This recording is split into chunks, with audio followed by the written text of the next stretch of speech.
ኢትስዊች የቢዝነስ ዘገባዎቻችን አጋር ነው። እጅግ አድርገን እናመሰግናለን። ወደ ቀዳሚው መረጃችን አልፈናል። የገበያ ዋጋን ለማረጋጋት የህብረት ስራ ማህበራትን አቅም ለማጠናከር እየተሰራ መሆኑን የደብረ ማርቆስ ከተማ አስተዳደር ህብረት ስራ ማህበራት ተጠሪ ጽህፈት ቤት አስታወቀ። በከተማ አስተዳደሩ የሚገኙ የግብይት ህብረት ስራ ማህበራት መሰረታዊ የፍጆታ ምርቶችን በተመጣጣኝ ዋጋ ለማህበረሰቡ እንዲያቀርቡ እየተሰራ ነውም ተብሏል። ወንደሰን ዋለ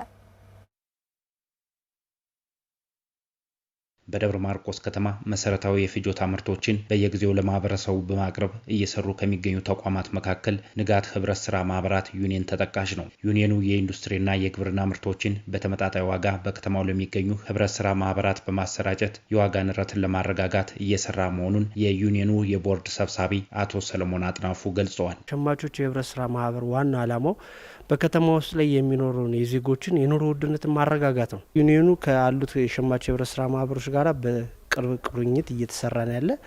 በመንግስት የሚሰጡ የስኳር ድጎማዎች አሉ፣ የዘይት ድጎማዎች አሉ። ዩኒየኑ ደግሞ በራሱ ጥረት እየታገለ ገበያዎችን ባሉት ሙያተኞች እየፈለገ ተደጋጋሚ ስራዎችን ዘርፈ ብዙ ስራዎችን ሰርቷል። ከአርሶ አደር እየተገዛ በመጋዘናችን ውስጥ እስከ 700 ኩንታል ጤፍ እንዲገባ አስደርገን አሁን ለመንግስት ሰራተኛው በዱቤ ነው የሚወስደው። በአንድ ወርና በሁለት ወር ክፍያ እየተደራጀ ይወስዳል። ዩኒየኑ ገበያውን ከማረጋጋት በተጨማሪ በውስጡ የታቀፉ መሰረታዊ ህብረት ስራ ማህበራት በፋይናንስ ችግር ምክንያት እንዳይበተኑ ሸቀጦችን በዱቤ በመስጠት ለማህበረሰቡ እንዲያሰራጩ ጥረት እየተደረገ መሆኑን የቦርዱ ሰብሳቢ ጠቁሟል። በአንዳንድ ችግሮች እየተበተኑ እየፈረሱ ያሉ ማህበራቶች አሉ።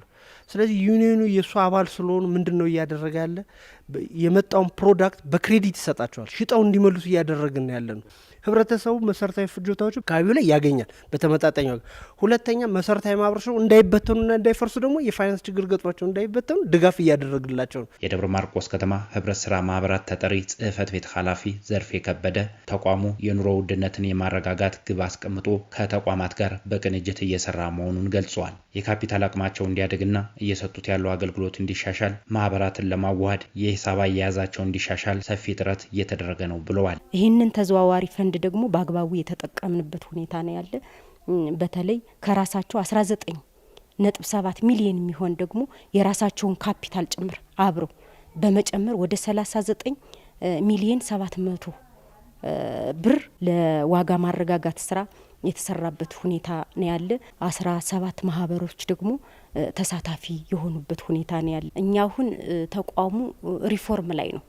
ማህበራት በተበታተነ መንገድ ሳይሆን በማዋሃድ ማጠናከር ብቻ ሳይሆን ወደ ሌላ ወደ ተሻለ ማህበር ማዋሃድ ስራ ነው የምንሰራ ማለት ነው። በደብረ ማርቆስ ከተማ 17 መሰረታዊ ሸማች ህብረት ስራ ማህበራትን ጨምሮ 24 የግብይት ማህበራት እንደሚገኙ ከጽህፈት ቤቱ ያገኘነው መረጃ ያመለክታል።